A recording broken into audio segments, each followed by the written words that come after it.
That'll work. Good morning, people.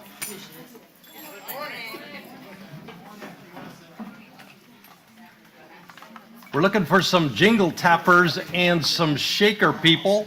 If you want to come up and grab a shaker. So, welcome this morning. Well, first of all, good morning this morning. Good morning. Good morning this morning. And welcome this morning. I feel a little bit painted into a box back here. I'm sorry, I'm going to go off center. No, I'm not going to do it. I could do that. No, then. So we're doing a lesson this summer.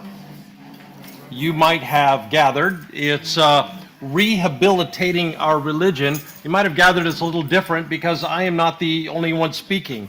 I've been meeting with Angie, and I've been meeting with Sue, and I've been meeting with Heather for a while to talk about what this lesson is.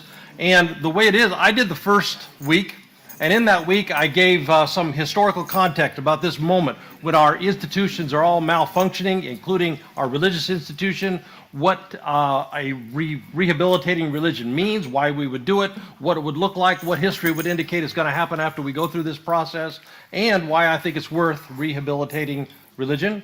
Then we got specific, and we started to talk about how the core stories that we tell ourselves shape our behaviors, and then our behaviors end up shaping our institutions. So how we behave affects the institution, and the stories we tell ourselves affect how we behave. So if we're going to rethink unhealthy institutions that are all crumbling as we see all around us, the starting place then becomes the core stories that we tell ourselves. So we started talking about that. Week one, I talked about how we are shifting from a two-ness to a oneness story and how that affects us. Angie talked about shifting from a very specific, historically conditioned view of the Bible to a broader understanding of the Bible. Sue talked about shifting our view of God from two dudes and a bird to the substrate of all that is, everything. So today, Heather's going to talk about how we did think about human nature and how we are coming to think about human nature.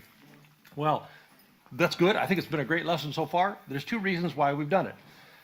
First lesson, and this is my favorite, is to give our two ordinates a little bit of airtime to practice this whole, is this minister thing a gig for a lifetime? You remember the ceremony we did a while ago? We started off and we said, we're going to give it a year. We're going to give it a year for test driving it. So this is us test driving it. That's my favorite reason for doing this thing. The second reason we're doing it is to bring important voices that are not mine to this very big topic. I'm always talking about rehabilitating religion. We just woke up in this moment in history. We didn't have a choice. This is what we're doing. So, because I'm constantly thinking about it, that's not going to stop. This project, given the historical moment, is going to take longer than you and I live. We will be in this process, but we will not see it to its conclusion. So consequently, we're all going to be coming back and revisiting this thing on a regular basis, so I thought it would be helpful to have other perspectives than mine. So if you've missed, listen. You can catch up online. So far, it's been stellar. Welcome. Welcome to Common Thread. So if you're a newcomer, you'll see on the screen a web address. You can also use the QR code. If you go there, you'll get the option to receive an email. That email will welcome you. And it will say, here's some stuff you can read about the community. At the bottom of that email, if you want, or when you're ready, you can click that, and we will invite you to meet someone personally, because getting involved in a community is always about getting to know some people. Also, we put this up every week. Healthy community stands with one another on our rough days, and so if you will let someone know you're having a rough day, it is in all of our best interest to be that kind of community. Three ways you can do it. You can use the QR code. You can go to our website /soul, or you can just go right in the back. Lena, are you wearing the name tag today? You can talk to Lena back there. All right, so you're ready to begin. Let's start as we do each week, saying together, if you are here, you belong. If you are here, you belong. You didn't quite realize it was coming. I know, I surprised you, so we'll try it again. You ready? If you are here, you belong. If you are here, you belong. And we are, every one of us, carriers of the inner light. We are, every one of us, carriers of the inner light. And we are, every one of us, carriers of divine breath.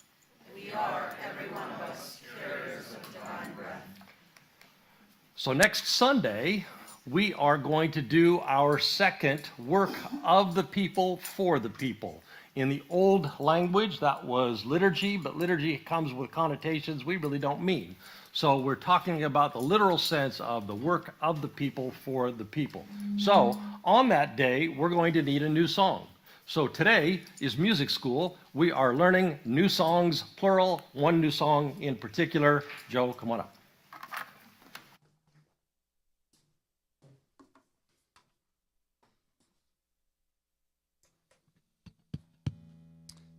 Okay. Before we get to the new song, we're going to start with an old new song, old as in last month.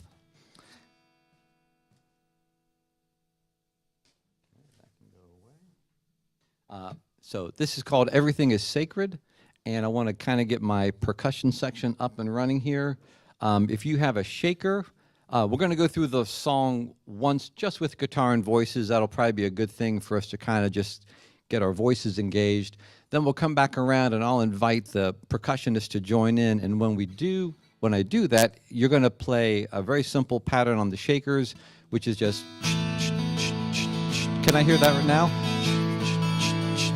You can even do it like me. Everyone has a shaker. I'm really just kidding.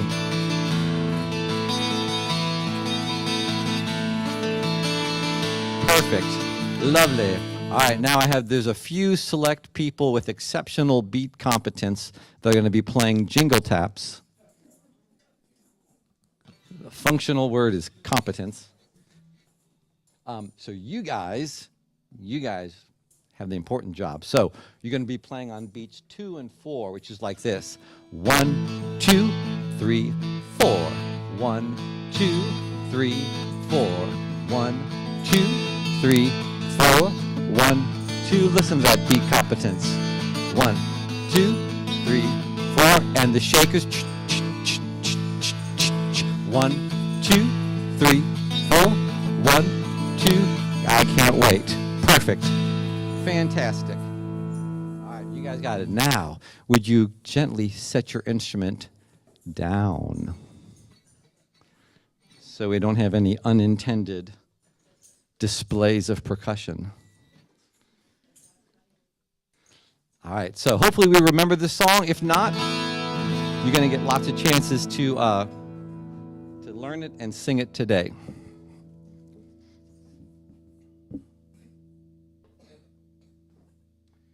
A lot of it we're echoing. I sing, you echo me. I sing a third line, and then we have one line that we sing all together. So here we go.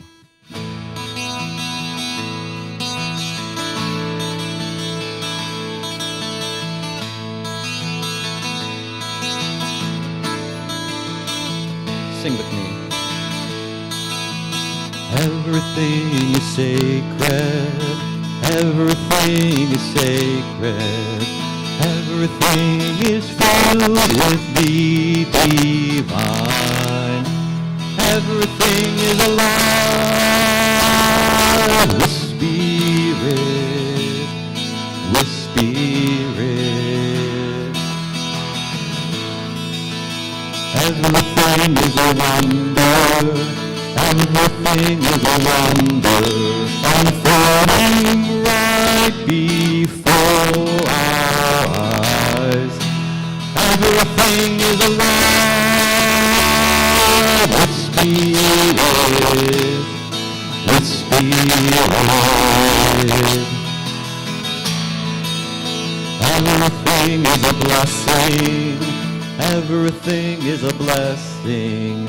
Bursting from the earth and sky. Everything is alive with spirit, with spirit. Love those voices.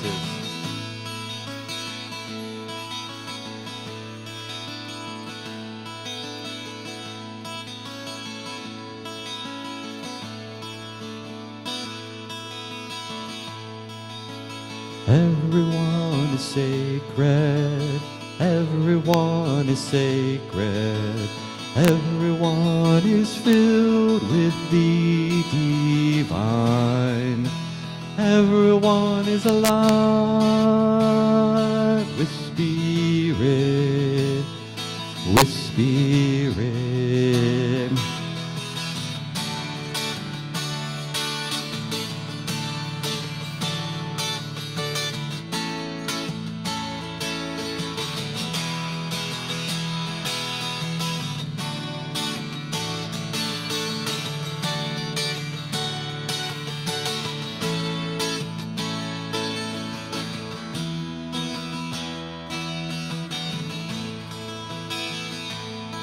Shakers.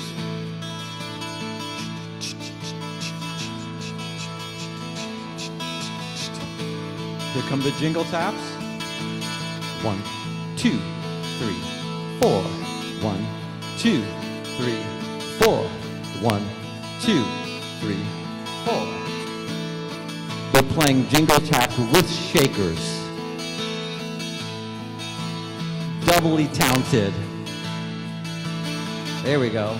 All right, xylophones, here we go. 1, 2, 3, 4. Everything is sacred. Everything is sacred. Everything is filled with the divine. Everything is alive with spirit, with spirit. Everything is a wonder. Everything is a wonder, unfolding right before our eyes. Everything is alive with spirit, with spirit. Everything is a blessing. Everything is a blessing, bursting from the earth and sky. Everything is alive with spirit, with spirit.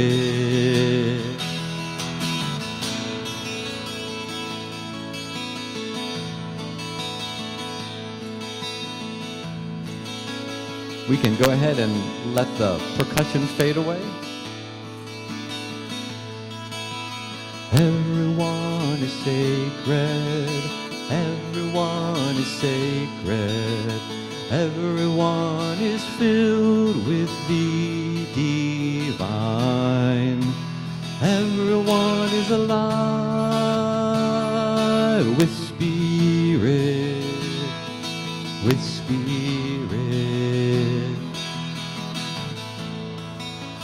Everyone is sacred.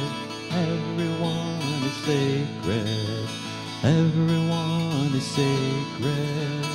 Everyone is sacred. Everyone is sacred.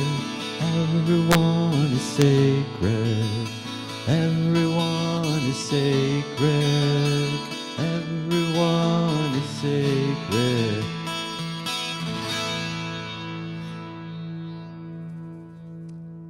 Exactly. Thank you.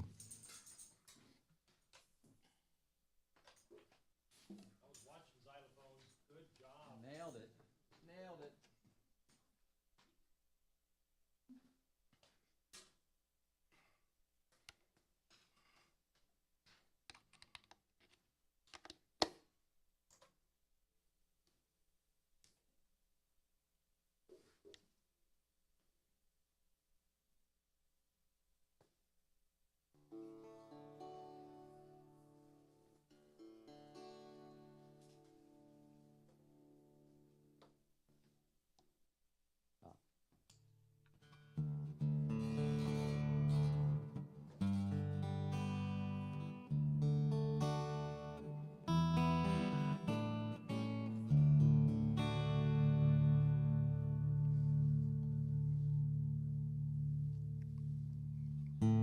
Should I put it back where it was?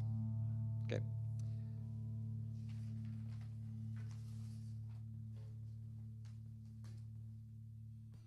on to a new song.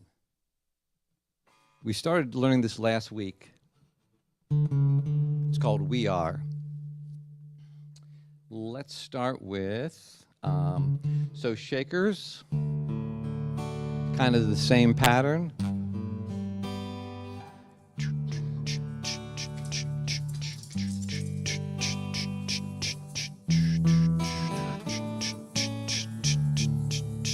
Lovely, lovely.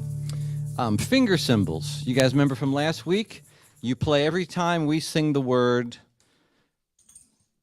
God and Frank. Right? Not Frank? What was it again? God and me. Got it. Thank you for that clarification. All right. God right after God and me. Here we go. And then, yep, we got it. All right, so we're going to work you guys into our learning. So, if you were here last week,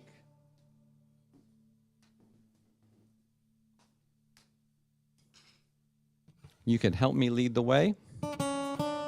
But for now, I'm going to sing a little piece, and then I'm going to ask you just to echo back to me. We'll learn it together. It's a very simple song. I'll sing, and you just echo me back. We are one. Your turn. We are one. And we do that again. We are one. Your turn. Sing. We are one. Good. And then it goes on. We are all one in God. So good, so good. Unstoppable. Truly. We are all one in God. Your turn. Ready, go. We are all one in God. Yes. Let's sing that much.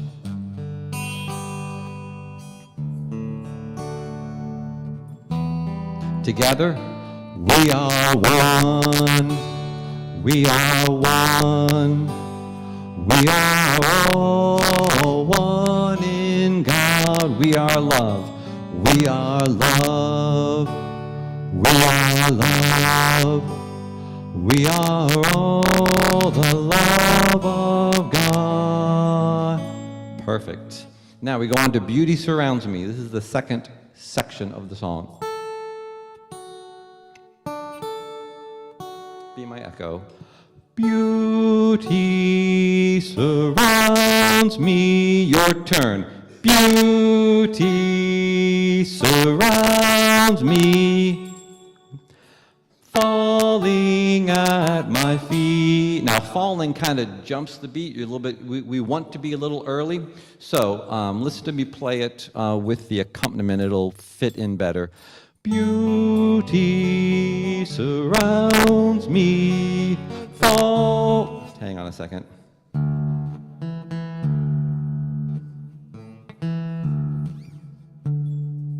That's right. Okay. Beauty surrounds me, falling at my feet. Hopefully you could hear how falling falls a little early. So here we go. Let's sing Beauty Surrounds Me, Falling at My Feet. 1, 2, let's sing together. Beauty surrounds me, falling at my feet. Now, this next part is very similar, but not quite the same. As I hear the calling. Try that with me. 1, 2, here we go. As I hear the calling. Here's the last part. Of the Holy One in me. Try that with me. Of the Holy One in me. So here's what it sounds like going from as I hear. 3, 4. As I hear the calling of the Holy One in me. Would you do that with me? As I hear. 1, 2, here we go. As I hear the calling of the Holy One in me. We are whole. And it goes on from there. Okay? Now you know the song. You are certified. Here we go, from the beginning. Okay, here we go. Let's get those shakers going. Not too fast. And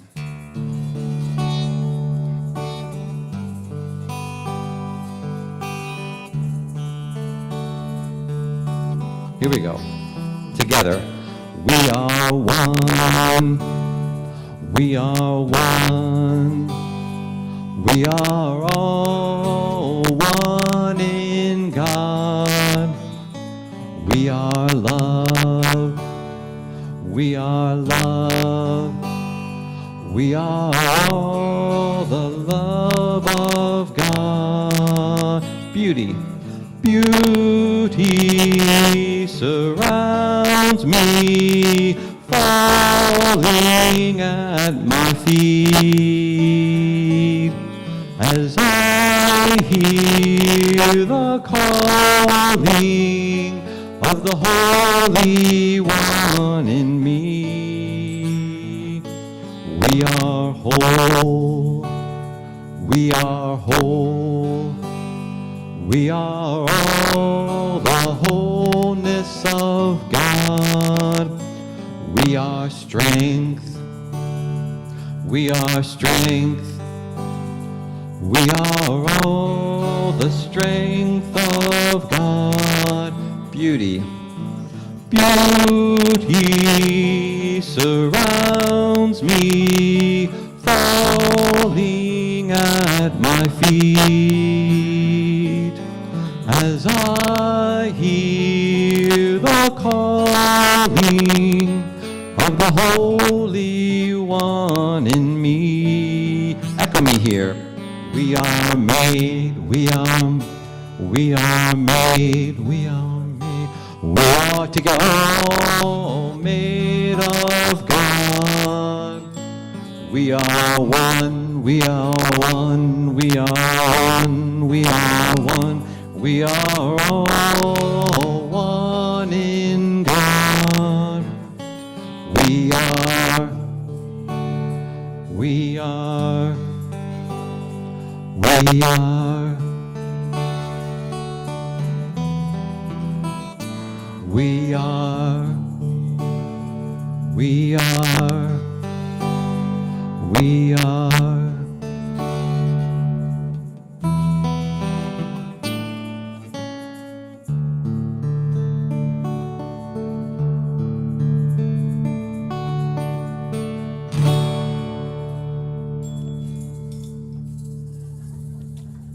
On the nose.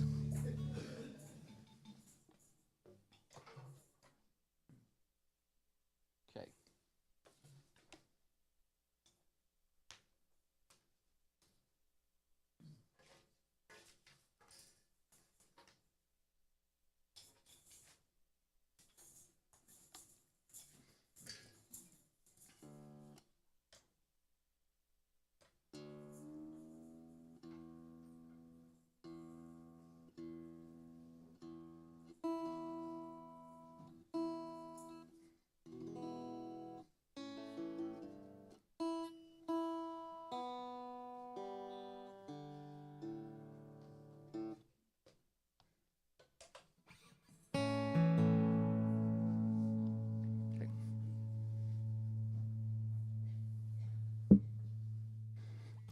This is a beautiful old hymn called Abide With Me. No shakers.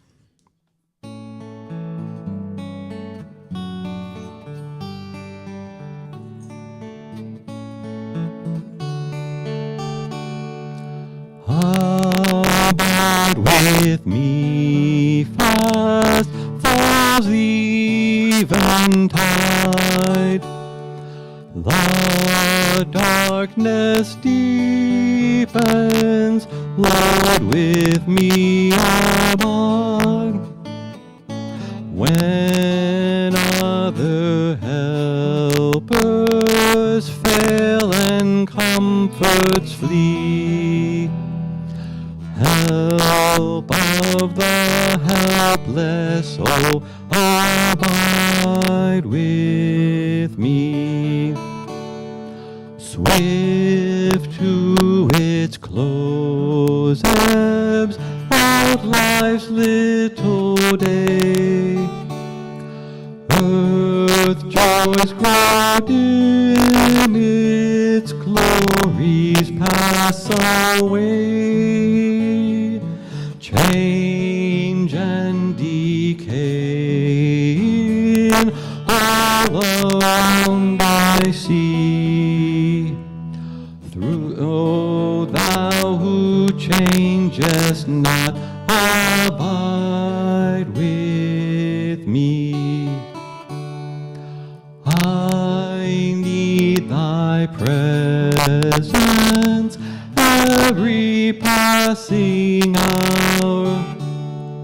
What but thy grace can foil the tempter's power? Who like thyself my guide and stay can be? Through cloud and sunshine, oh, abide with me. Through cloud and sunshine, oh, abide with me.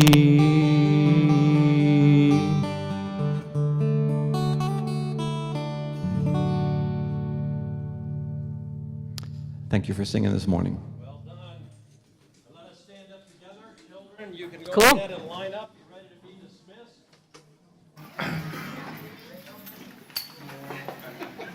Turn to one another. Pass the peace of God, the blessing of God one to another. How are you doing? Good to see you.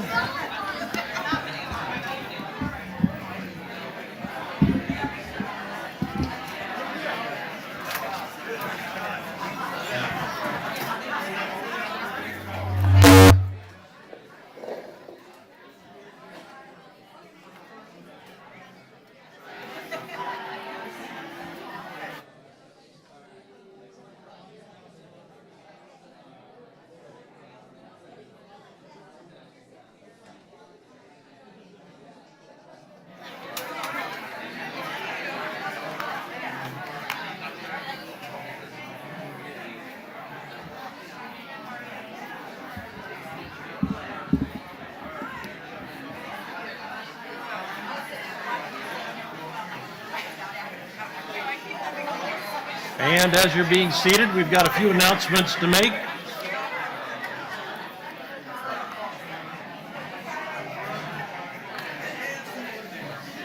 As you're being seated, we've got a few announcements to make.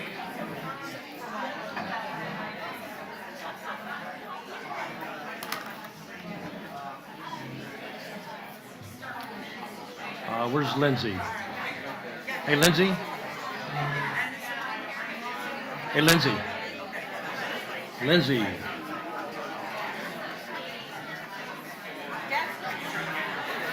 can come out and start getting ready. And as you're being seated, a few announcements to make, a few places to get connected in the community. As always, you can find out the details for these on our website. Today, what are you thinking? Those of you that are online, we're going to have a Zoom right afterwards where you can do what we do in the room. Drop in Enneagram group. There's Robin in the background. She'll be right down the hall, and you just come in with your questions, comments about the Enneagram. This evening, volunteering at the men's shelter. Next Saturday, volunteering at Note in the Pocket. Next Sunday is Centering Prayer Group before the service in the morning. July 30th is Thrive, and Shelby asked me to give you a special heads up about that to make sure everybody knows that everybody's invited, and there will be water bombs, and there will be flower bombs, and there will be red team, there will be blue team, there will be non-athletic, no running places for you. You can rent a shelter, and we've rented a shelter, so you can just sit there and play board games if you'd like, but come at least and watch. That's going to be coming up on the 30th. I hope you do volunteer at one of the places that's coming up in the next little bit, both serving something greater than ourselves, but also getting to know one another in the process. You can check out all the details for both the men's shelter, the Note in the Pocket, all the things that are coming up. Our board has been working on the, wait a minute, there it is. Our board has been working on new bylaws. When we when we got the boot from our denomination, we grabbed some ready-made bylaws off the internet, and we used those just so we could incorporate. But we've been thinking about how do we want to organize ourselves, and so that process has been going on for the better part of a year now. Michelle and Angie have been primarily working on that, leading our board through this process. We went through the invite your comments stage in the spring. Lots of you did. Thank you very much for your comments. We have modified accordingly. In August, what's going to happen is Angie's going to sit right at that table, and she's going to wait for you to come up and talk to her. And when you come up and talk to her, she's going to answer any questions you have or listen to any comments that you've got. So please come and sit with her, find out what's going on in the bylaws. Now, and who are we kidding? If you didn't read the bylaws when we sent them out for you to read, and then what you might want to do is just go up and say, you know what, I didn't read them. Please, can you give me the bullet points? Can you give me the heads up? I think you're going to be really pleased with what Michelle and with Angie have worked on. I think it's a great way for us to be organized. So that will be Sundays in August, and then we're going to ratify the bylaws in September. As always, you get the details for everything I've mentioned, 3 places. You can get them on the app, on the website, and on opening the Thursday email. Finally, ways to help. You can use the QR code. You can go to the app, and it's right on the front page, or you go to our website /housekeeping. We're still looking for one organizer to do something outdoorsy this fall, to organize something simple outside. Maybe it's a hike on your favorite greenway. When my kids were young, we used to start at Shelley Lake, and we'd park in the parking lot there, and we'd walk all the way down to Crabtree Mall. We'd have lunch at the McDonald's, and then Denise would come pick us up because they were not walking all the way back. And so, so something like that would be fun that you could do, organize, and then we'll start doing things outdoors together, involve the kids. Super simple. Also, you'll see there something about helping Joel. We are not really just trying to rent space here. We're trying to rethink how, not just this campus, but a lot of churches are sitting empty these days. And how might we use these properties in a way that would be effective? And so we're learning together, setting up a prototype together, figuring things out with Ridge Road, building a relationship together. Now, there's a lot of historical moment in that last sentence. But there's also some practical stuff. And the practical stuff is this. Joel is a nice guy. He looks like he's a curmudgeon, but he is not. He is a great guy. And this guy, Joel, knows the facility. He knows it. He's been here since he was a kid. And he's getting older. And he's concerned that he's the only one who knows what's going on in this facility. So he is looking for others who can also know what's going on the property. Ridge Road is about to sell the land out behind these 2 buildings, and they're going to take the money from that, and they're going to reroute the electrical and reroute the plumbing, and then they're going to use the balance of that money to kind of upfit the buildings. The whole process is going to be over $1 million project. So Joel would like someone to help him think about that, or to know that, or to be with that. So someone to process that stuff with him. So I hope you will click that box, and I will introduce you to Joel if you do. Okay, let's find a comfortable place in our bodies, comfortable place in our minds.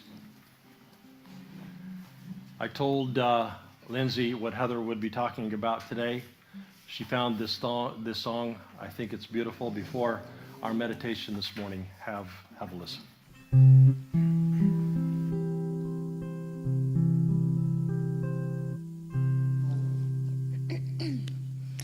I think there's a little bit of mystery in this song, so I was thinking about what to say about it. I think it's a little bit about hope for things that, like holding out hope for the spirit inside of everyone when you can't see it, and the kind of swimming upstream by holding hope that the spirit of man is good and the divine lives within us. When the things that you can't hold on to are the ones that you wish you could keep, are you really ready to pay for love if it cost you everything? All of God's children, all of God's children shining underneath, shining underneath.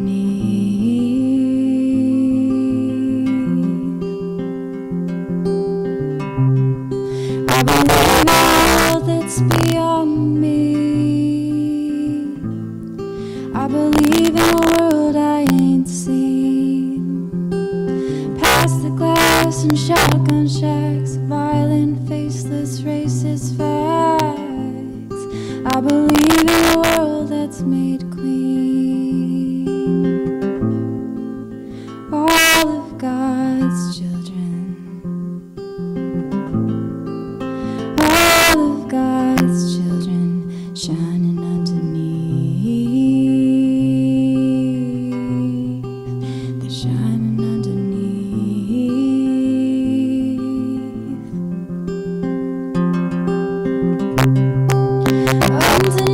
these wars, underneath these walls, underneath the bullet holes. I still don't know who we are, but it's shining underneath, shining underneath.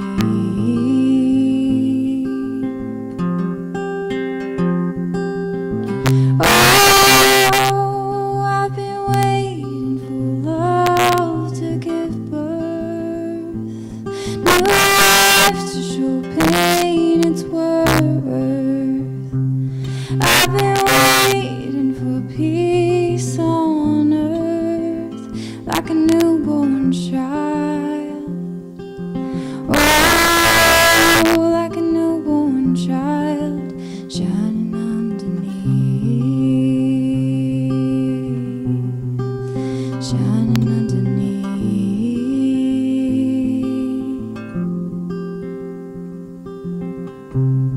Is there a well that won't run empty? Is there a well, a friend that can't be bought? You'll find you're thirsty, learn a lesson that can't be taught. It's all of God's children, all of God's children shining underneath, shining underneath, shining underneath, shining underneath.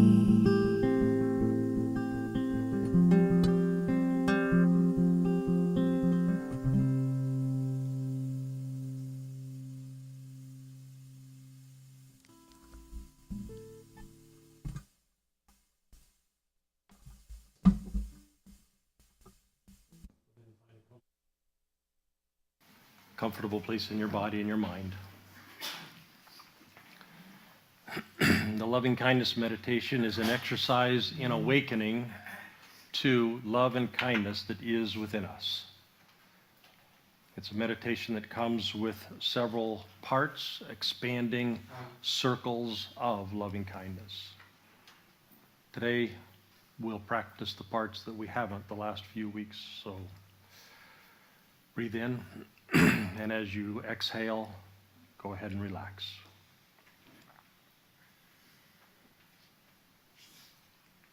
And breathe. Let your shoulders drop. Your face go soft.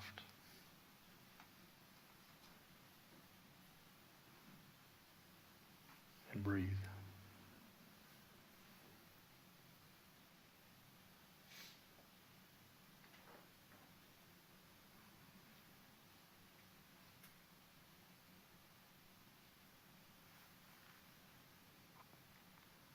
And for today's practice, in these moments, allow someone to come to mind that is dear to you.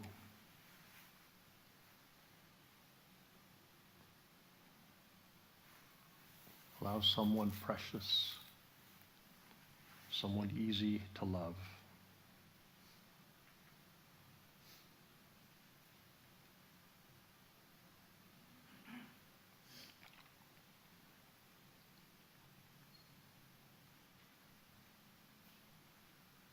And picturing your beloved person, find that place inside yourself where you are able to extend love and kindness to that person.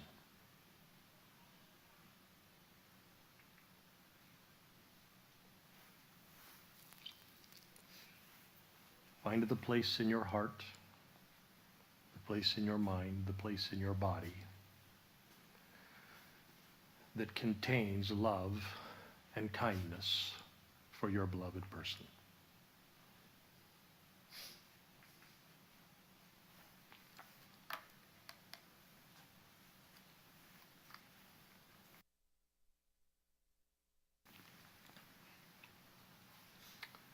And to actualize that love and kindness, let's pray our loving kindness prayer over them. I've shortened it for this week. I'll read each phrase and then I'll pause, and you can repeat the prayer in your mind. May my person, at this point in your mind, you would say your person's name. May they be free from harm and danger, safe and protected.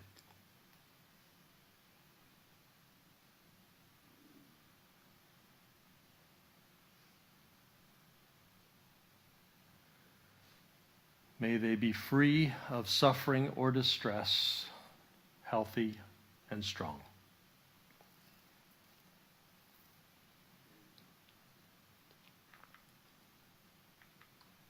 And may they live in this world with peace, joy, and well-being.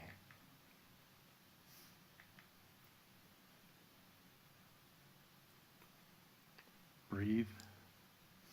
Extend love and kindness to your person.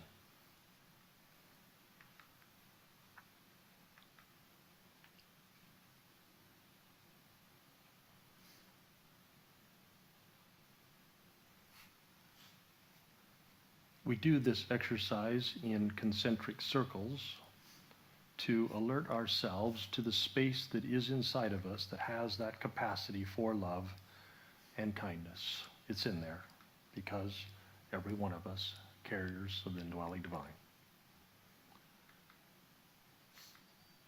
We can expand on that capacity.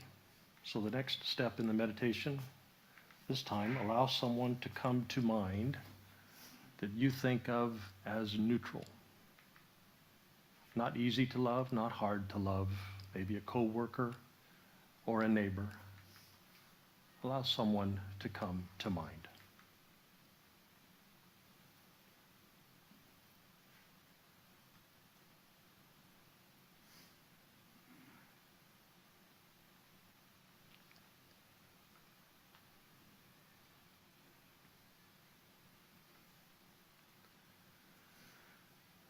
Now let's try and stretch that interior ability for love, kindness, accessing the space that we just accessed with our beloved person, let's pray that same prayer over our neutral person. May, their name, may they be free from harm and danger, safe and protected.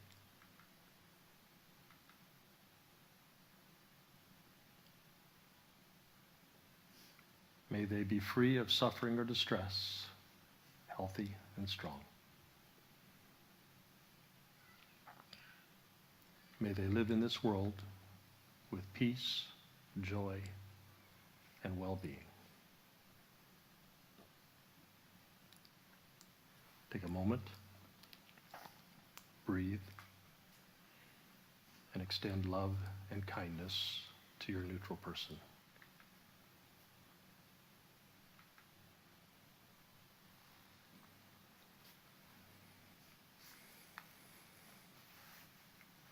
If there was time, we would do the same practice with the difficult person, stretching ourselves. Maybe we'll do that next week, but don't wait. I hope you will make this practice of extending love and kindness part of your regular practice. And dwelling divine, may we be more loving and more kind. Amen. Heather, come on up.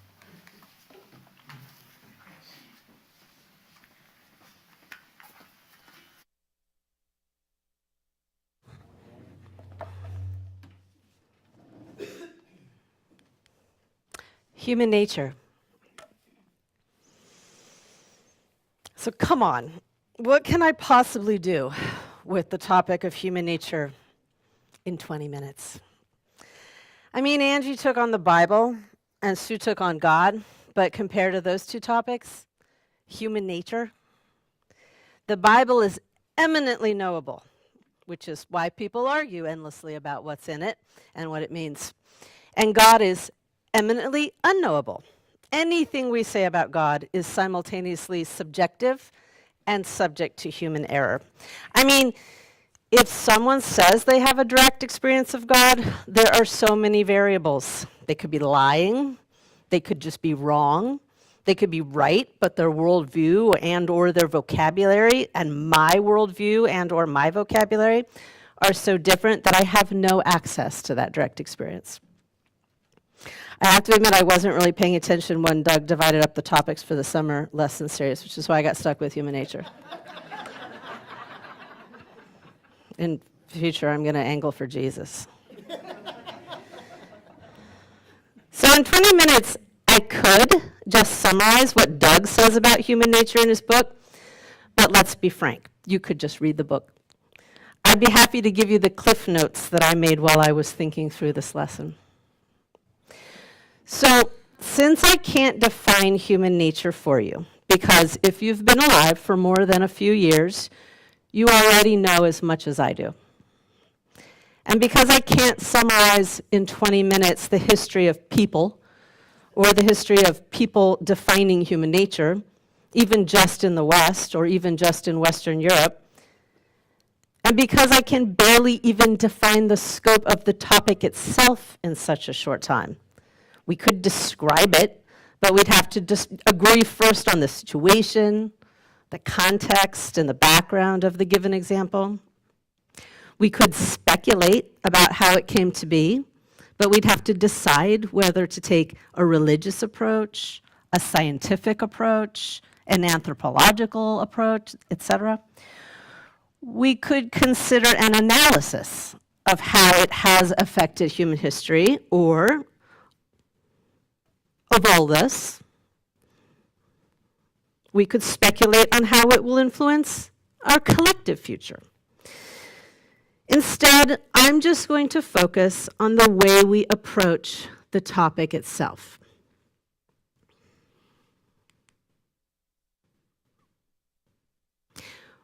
The wrong questions, easy answers, hard choices. The right questions, hard answers, easy choices. This is sort of the long title, the longer title of human nature. So I spent a few years teaching English composition to community college students as a side hustle to teaching English and American culture to refugees and immigrants. It was more lucrative, if you can imagine that. The goal of the course was supposed to be that they would learn how to produce a thesis statement. You might remember it from high school as the blueprint sentence or the main idea sentence. And then they were supposed to learn how to support it with a research paper. I took perverse pleasure in refusing to allow the students to even open the chapter in the textbook about thesis statements until we'd spent a couple weeks practicing producing what I called quaquas. My point was that a thesis statement isn't the starting point of research into a topic, but a bridge between contemplating your own ideas and how you think about them, and doing research to find out what ideas other people have had about the topic and how they've thought about them. I think there's an important distinction here, which applies to our topic today, human nature, between ideas and how we think about them. So I made my students practice making this thing called quaquas so much that when I would run into my students outside class in our town of 10,000 in southern Vermont, they'd greet me across the street by yelling, "Quack-quah!" And I don't think they meant it in a nice way. Mostly my students wanted to keep on writing thinly disguised descriptions of their opinions, mostly on weed, or the same book reports they'd written in middle school, instead of essays and research papers. So it was a bit like that carnival game, whack-a-mole. For example, and I did not make this up. Question, why do some people think that humans are descended from monkeys? Answer, evolution is a made-up theory that's wrong. How is evolution made up? Why is evolution wrong? Using the process that I was insisting upon. How, when, where, why, what. Evolution was made up by a guy named Darwin who wasn't a Christian. Evolution is wrong because the Bible says so. The Bible says God made Adam and Eve who weren't monkeys. I got that one and arguments for the legalization of marijuana a lot. So making quaquas was a process. We did it together communally in the classroom. Sometimes I'd throw out a topic on the spot. I'd ask for a volunteer and we'd get up and we'd make one at the board over and over and over again. It was designed to encourage critical thinking by making our own reasoning, my students' own reasoning, and the lack thereof, visible. It helped my students begin to adopt, sometimes for the first time, a more objective view of their own opinions, assumptions, blind spots, and preconceived notions. But most importantly, to me, it was a process designed to help them feel confident enough, empowered even, to become aware of and even to challenge the seemingly objective and therefore authoritative views of people who call themselves experts. Because the kind of people I had in my classrooms were not the kind of people who experts thought very highly of. So that was my goal anyway. And that's how I want to grapple today with the topic of human nature. But we don't have a couple weeks, so I started without you. Question, how do we explain the fact that humans seem to be capable of doing terrible things that even animals don't do, despite our having sentience and souls, two things that most people don't grant to animals? Answer, it is in our nature to be capable of these things because we have free will, not instinct, which makes our actions not just aggressive and vicious, but depraved. Why do we have free will? I have considered this beginning of a quaqua a pretty good start in my classrooms, but I would also have sent it back to the drawing board. Not just because it's not finished, but because you can see the direction it's heading. So I would tell them to keep going, turn their best answers, their starting answers, into more questions. Question: why did we have free will then, if it was such a risky proposition? Answer: God created us in God's image with free will, not with instinct, just like the animals. Well, why did we commit the original sin with our free will? Answer: we used our God-given free will because we wanted the knowledge of good and evil. Keep going, I would constantly tell my students, to the point where when they saw me downtown, they'd shout "quack, quack" at me from across the street. Question: so is human nature essentially good, divine image, or essentially bad, sinful? Answer: neither. Human nature is a blank slate. Answer: neither. Human nature is hardwired to do what is necessary to survive in a given environment long enough to procreate and raise children until they're old enough to procreate. Answer: bad. Human nature is tainted by original sin. Answer: good. Human nature is made in the image of God. I'd let them go on like this for a couple weeks until they were begging me to just let them follow the textbook, insisting that they were not up for this level of thought. But I wouldn't let them work beyond their initial questions and answers on their quaquas until they'd finally gotten beyond mere facts and opinion. And the first time I used that expression, mere facts, the students almost fell over, until they discovered the seed of an actual idea. Eventually, the ones who took the process seriously would start to see that the work of asking a good question is both far more difficult and far more important than they'd ever realized. And that they'd mostly been letting their teachers, their parents, and their peers frame the questions that had shaped their lives so far. And by the way, everybody got there eventually. Everybody. Some people needed more time or encouragement than others, but whether they had graduated from high school or dropped out or thought they were smart or believed they were dumb, everybody got there. Because it's human nature to ask questions.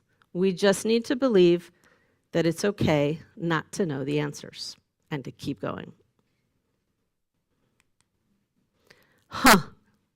Goes the question.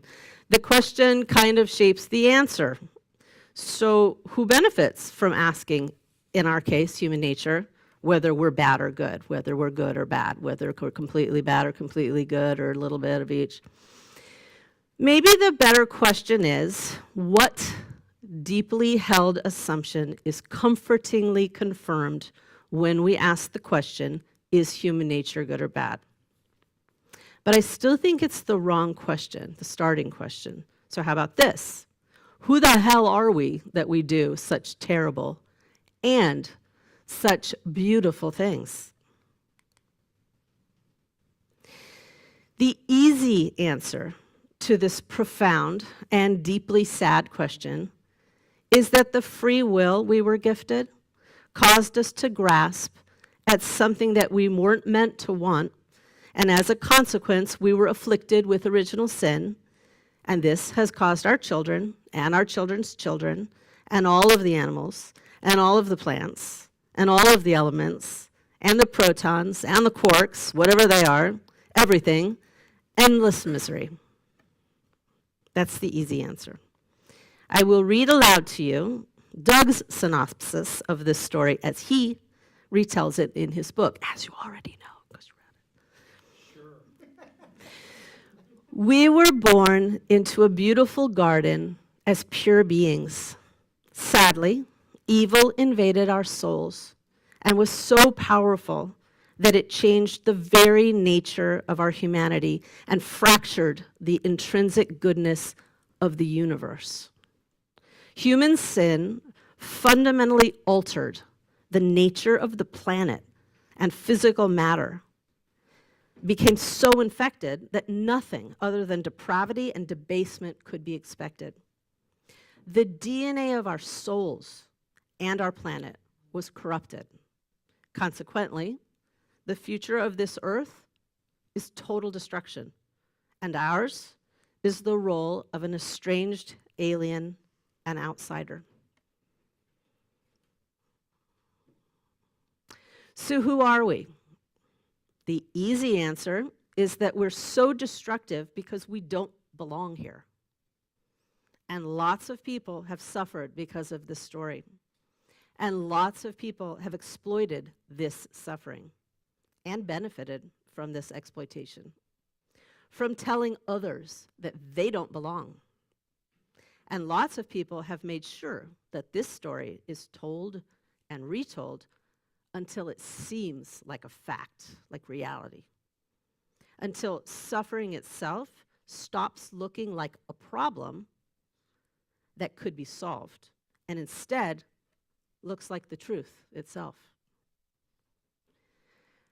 I suspect that who asks this question, who are we, and what kinds of lives they've led and why, and how they feel about it, I suspect this matters a lot when you're talking about who belongs. For example, the experience of caring for children, whether you gave birth to them or not, observing firsthand how simultaneously resilient, sure, but also malleable they are.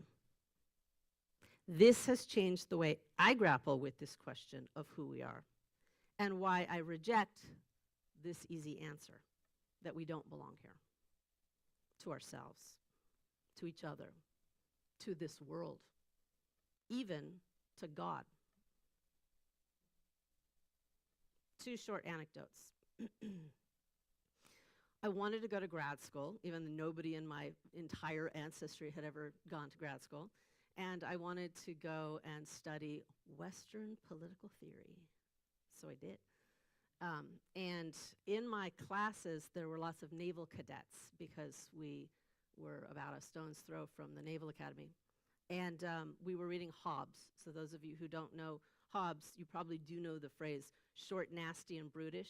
It's basically an image of our beginnings on this planet, where we just kind of stagger, wandering in the dark, just beating each other over the heads. I mean, and my classmates were so into it. They loved that idea because they were like, we'd take it, you know, like they were. You could picture them thinking like, I'd be wandering in the darkness, but I'd be coming out on top every time. And I sat there listening and thinking about how I had made every dime I'd ever earned at that point babysitting. I'd worked my way through high school, college. I was a nanny afterwards, just forever taking care of other people's kids. And I remember thinking, like, how would that even work? Like, would you put the baby on your back and then you'd learn to kickbox or something so that the baby was safe? But would you try to kick other people's babies? It just didn't make any sense to me. But I didn't have the nerve to speak up because, look at me. It just was like there were two women in the entire class, and I wasn't quite sure about what I thought. Fast forward years later, I was standing in my backyard here in Raleigh with my neighbor from across the street who was a youth pastor, and I was very new to living in Raleigh and very new to the South. I'd never met anybody in my life who called themselves a youth pastor. I thought, what is that? I'd only ever seen priests, and they didn't have anything to do with youth.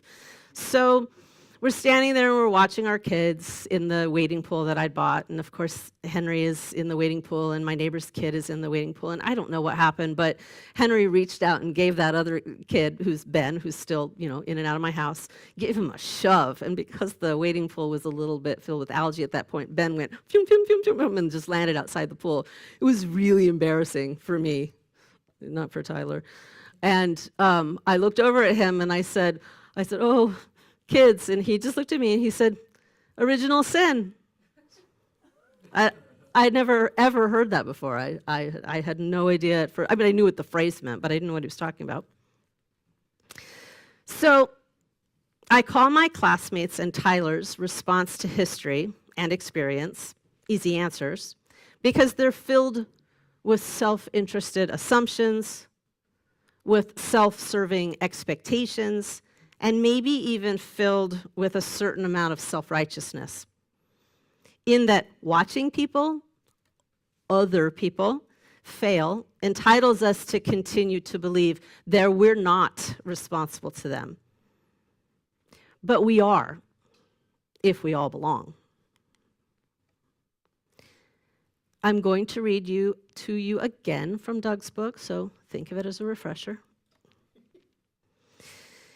Intent on conquering the known world, the doctrine of a distant creator who disdained matter was very convenient.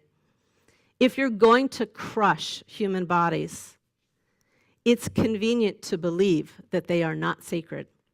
If you're going to dominate the lands of other peoples, it is advantageous to believe that land itself is not sacred. If you're going to exploit creation, it helps to believe it's rotten anyway. Though clearly not the teaching of Jesus, this way of seeing human nature has often made us complicit in the power shenanigans of empires.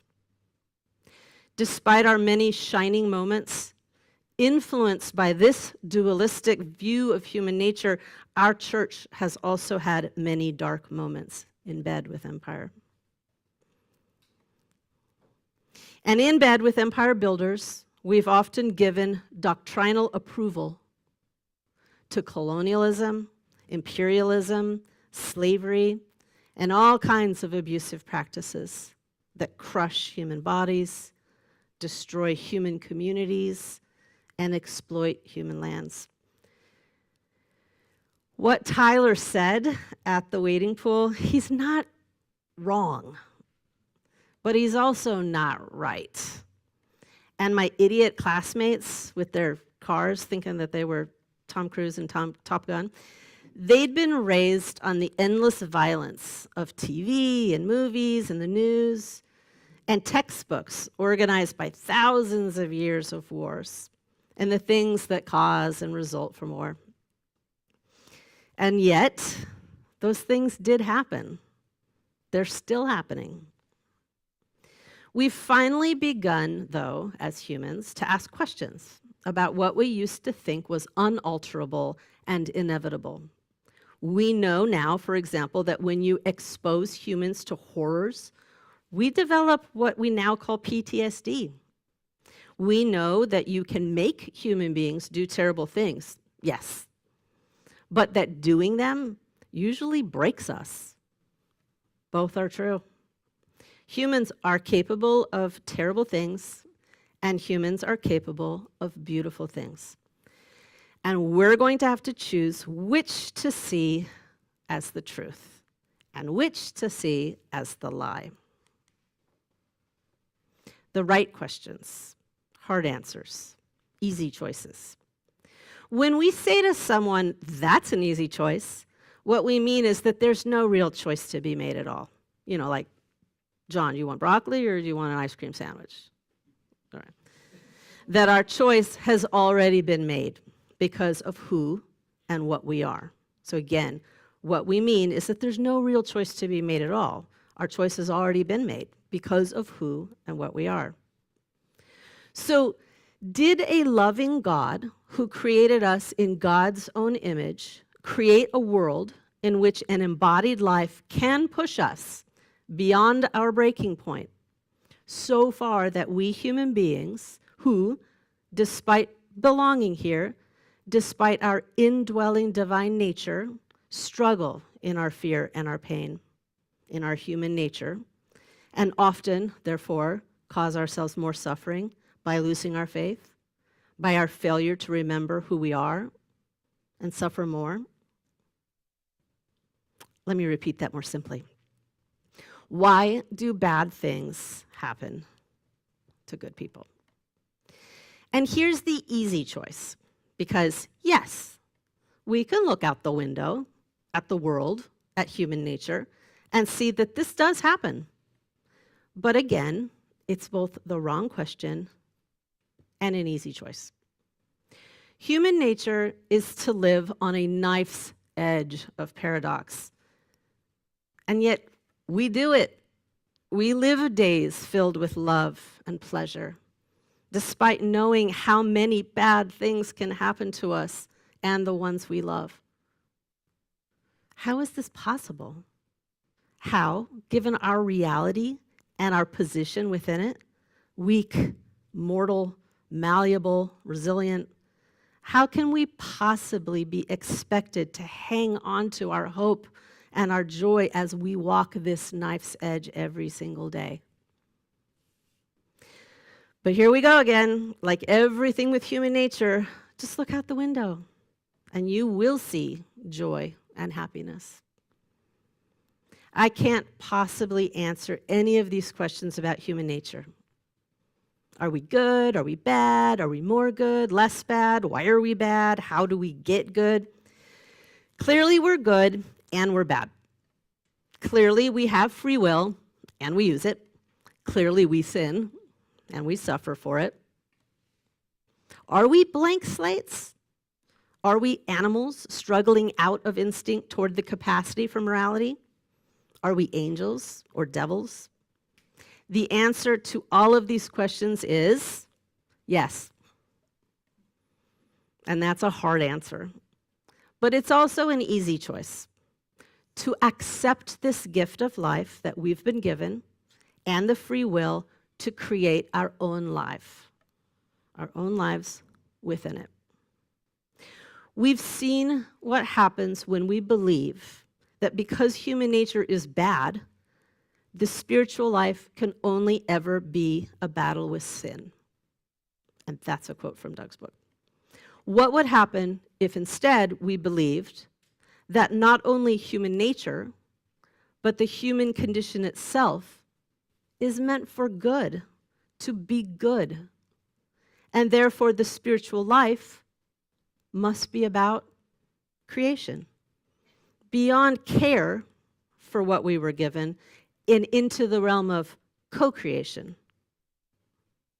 When I play with that idea and I look out the window, I see it. I see creation right there in art and music and poetry and in grief and love and despair and hope. Who are we? From Doug's book, but also from the Bible. Who are we? I've looked at life from every angle, and this is what I come to. Enjoy the life you have. Eat your food with gladness, and drink your wine with a joyful heart. For it is now that God favors what you do. Always be clothed in white, and always anoint your head with oil. Enjoy life with your wife, whom you love, all the days of this life that God has given you under the sun. Indwelling divine, let us have the curiosity and courage to seek peace, both within ourselves and with one another. Help us listen with open hearts, integrate new information, attend to nature, and develop spiritual practices that will serve us well in the journey. And thank you for the faith community we find ourselves in, where that curiosity and courage is embraced and celebrated. Amen.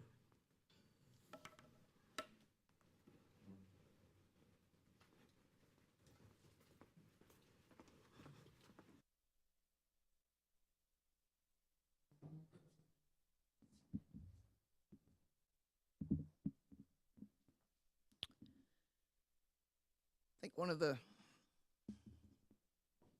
think one of the things that I'm finding really exciting about this lesson series is it's a reminder that we are on the cutting edge of a new reformation. And a new reformation requires healthy spiritual communities.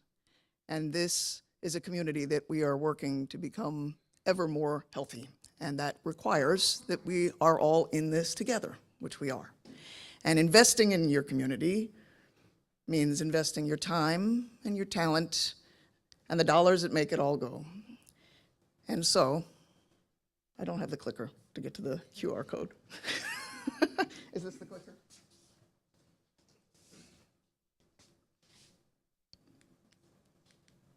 There you go. There's the box for that investment of dollars, which you can give. We all give online now. And as Doug says every week, investing in spiritual community, there's a tremendous return on investment. And there's been a lot of investment in this community lately that you can see. Heather talked about it last week, that's going on here in this chapel and in these grounds and in the lives of the people who are touched by all of the love that gets poured into the gifts that people share in this community. So we need dollars also to make it go as we're thinking about growth and what this community is going to look like moving forward into the future. So go ahead and click that box and just remember that your investment in this community helps us grow in this very, very important work that we have to do in this next Reformation. And in just a moment, I'm going to dismiss the folks on the live stream, and I want to talk to you folks directly for just a minute because I know you. I know the people who show up on a regular basis because once a month I spend time with the folks in remote community, and they're a wonderful group of people. And we just had a meeting with them this past week, and we're reminded that sure, they get on to talk about the lessons, what are you thinking, that's important, but what they're really doing is building community there. And so if you are joining for the first time, listening to us on the live stream, just take a look in the YouTube comments. You can click on the link to go to the Zoom, or the link is on our website, and meet some folks. They are warm, lovely, wonderful people, and if you get the chance to talk with them, you will be part of a beautiful community with them too. So, folks on the live stream, if you want to join, what are you thinking? Right after this lesson, click on that link, and the code to get in is 1417. And with that, let's dismiss our friends on the live stream and put our hands over our hearts. And remember that inside these human nature bodies, the divine dwells. And the fruits of the Spirit are there. That means love, patience, kindness, goodness. All of it is there, just waiting for us to share with the world. So let's extend our other hand out to our community, to the people with whom we live and work and go to school, so that we can share the love of the divine that is in us with them as we work to be repairers and healers of our world. Amen. Folks on the live stream, not the live stream, you are dismissed. Everybody else in the room, we're going to do What Are You Thinking?